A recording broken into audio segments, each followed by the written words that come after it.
Rise and shine, YouTube. Today we are taking a look at the SteelSeries Sensei clone, as from what I've seen most people actually call it, the Waizowl OGM Cloud. This guy right here. So this was sent out for review, and we've put some time on it, right? I didn't put too much time on it because, well, I'll talk about that when we get into it. But this is supposedly the SteelSeries Sensei clone, which is wireless, that a lot of people wanted made. So let's dive in and let's do what it do. The Waizowl OGM Cloud. This guy right here has an incredible shape concept. Now, it was sent out for review, and that's basically what we're going to do right here.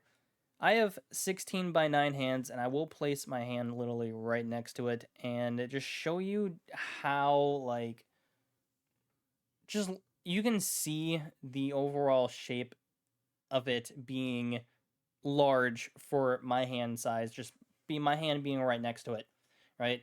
My hands aren't super wide. They're not super long. I have 16 by 9 hands. And well, the way this mouse is made, it's definitely not made for small hands. I can tell you that right now. And if you have small hands, wait for the smaller version because that is going to be a banger of a mouse if they keep the overall concept the exact same. Right off the back, shape-wise, it has a nice wide back end here. It has a narrow front end. There is no weird outer flares coming up like the Viper Mini does, right? Or the Viper V2. I didn't like those shapes because of that outer flare. So the front being more narrow and the sides actually being flat makes this mouse a good contender for a lot of people who have medium to large hands. If you like the Sensei shape from SteelSeries, I've been told that this mouse mimics it. I would 100% pick it up, right? I don't think it's super expensive. I actually haven't checked the price on this one because I did get this one sent out. I'll check it here in a few moments. But with it being said, a nice rounded rear hump. This is going to be good for you claw grippers. And it also will probably be a good fingertip grip because one, I'm going to go over the claw grip first. You can get a nice kind of a little more stability here if you just place your palm right on the back end and kind of get that claw shape going in right there. If you want to do the fingertip grip, all right, fingertip grip style works pretty well because you got that nice little lock in for your thumb, nice little lock in for your pinky, and you can pretty much do whatever you need to do. If it comes to palm, well, for smaller hands, you're pretty much going to find yourself palming this mouse. It's just a little too big. With my hand size, I found the mouse being too large. My hands would fatigue more. My hand would actually sweat a little more on this mouse because of me gripping the mouse incredibly hard just to get kind of like around that largeness of it.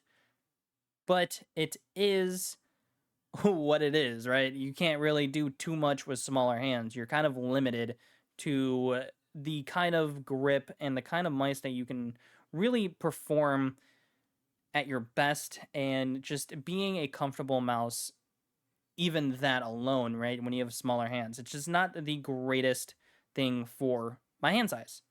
When it comes to the clicks, though, the clicks are actually very good. They're nice and they're spammable. I have no issues with any like pre-travel, post-travels on M1 and M2. The scroll wheel is nice and smooth. It's tactile, so you can feel each individual step, right? You can get a little step in there. And you know what? It's good, right? It's not extremely smooth like some of the X2 V2 minis are. I've had more or multiple X2 V2 minis that have different feeling scroll wheels, which is weird, but it is what it is. Side buttons. Side buttons have a little post travel, and if I just kind of tap the top side button, it makes kind of like a clacky noise, right? It's not being activated, but it just makes a weird noise. I don't notice it with my headphones on, and I don't have any accidental clicks on them, and they don't feel mushy. They don't feel like these super light clicks, and they feel pretty damn good. Skates. The skates you get on the mouse are the smaller ones, right? And I like actually testing skates on the glaze because the glaze is very skate dependent. So when I test these skates, right, I put a little more pressure down and I do vertical movements in just direction changes, and this actually these feel really good, right? I have no tug when I start to change motions from um, one point to the other, right? I don't have any of that really weird sticky tug that some skates give you. So I find these very, very good. The mouse comes with some nice grip tape. So I've actually tried using the grip tape on the sides. You can see that I removed it to kind of get like, I don't know, just see if it would feel better, but it didn't feel better, right? I'm not a grip guy. I don't really use grips. So these just really never go on my mice. Other stuff that you get within the box, right? It slides out like that. You get the larger skate and another center skate. Come with the blue film on them. You want to keep the film on just to get a smoother feel and a more kind of responsive out of the sensor. I'm kidding. Take the film off. Don't keep the film on. Don't be weird. Now, you get another box inside of a box. We love boxes, right? You can get what else do we get in here? You get the cord, which is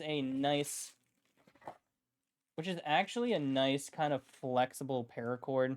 Doesn't feel thick at all. I just use one paracord for everything, but it's a white paracord, and you get the normal USB dongle. Now, they did send out the 4K dongle as well.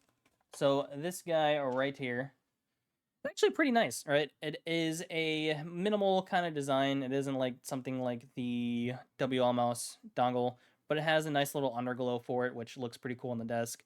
And my 4K experience, I mean, I had no issues with it, right? I don't have any issues with any of my 4K mice, right? Unless it's just the mouse just breaks, right? With that being said, connecting to the 4K dongle, as I throw everything on the ground, you hold M1, M2, and scroll it together until a flashing yellow light appears. You'll probably see it on the bottom. And when it comes to that, you will plug in the 4K dongle to the USB, and it should pair, right? It's super simple. You don't need to go crazy with any of the software to actually get it going. But there it is. The weight on the mouse is actually very, very light. We haven't actually gone over that. It is going to be around 55 grams, plus or minus 2 grams, right? Depending on the skates that you have, the cord plugged in, everything like that. You're going to have plus 80 plus hours of battery life, because the battery is actually a pretty large battery. Let me see if I can get that pulled up for you. Doesn't say what kind of battery is actually in it, but I had no issues with it being something that like loses charge pretty quick, right? I had no issues with that at all. When it comes down to me, if I'm going to use this mouse more, I probably won't, just because of the size of it, right? It's not a suitable size for small hands, but I am very interested in testing out the smaller version. So if Waizowl, if you see this, if you want to send the smaller one out to me, go for it. But there it is. The Waizowl OGM Cloud. A very, very good shape concept, just not a shape for smaller hands. And the price on this is $99 on MetKeys. This doesn't include the 4K dongle. So if you were to include the 4K dongle, it's an extra $15. So about $115. It's not a bad price, to be honest with you, right? Because the structure of it felt good. I had really no QC issues on it. It's a light. It's a shape that a lot of people wanted from SteelSeries, but obviously we don't get anything from SteelSeries. So if you want to do it, you can pick it up from MetKeys. You can do whatever you want with it. But shout out again to Waizowl for sending this out. And without further ado, rise up. Love you guys. God bless. And we will see you for the next one. Yeah, yeah.